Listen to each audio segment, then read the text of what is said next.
di sepanjang jalan ini.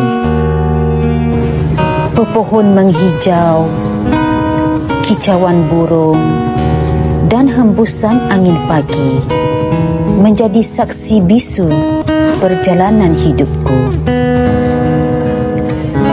Sekilas aku kelihatan seperti remaja nakal.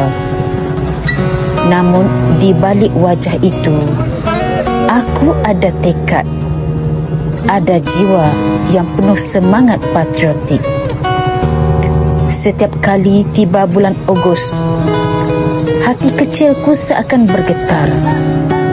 Tidak pernah aku lupa membawa jalur gemilang, berkibar megah di motosikal roda 3.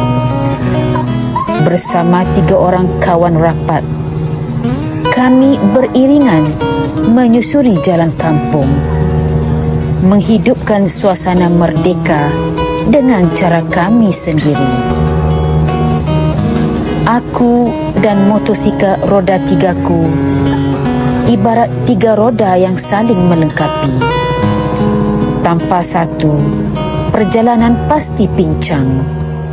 Begitulah aku dan sahabat-sahabatku. Walau berbeza, kami bergerak seiring, saling menampung kekurangan dan bersama menuju destinasi kehidupan.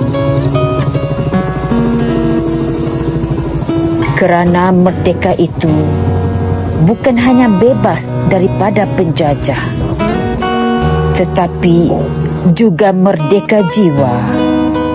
Merdeka dalam mengasihi ibu bapa, merdeka dalam menghargai kawan, merdeka dalam membina harapan untuk masa depan. Itulah merdeka yang sebenar, merdeka yang lahir dari hati, dan merdeka yang terus subur di jiwa anak bangsa.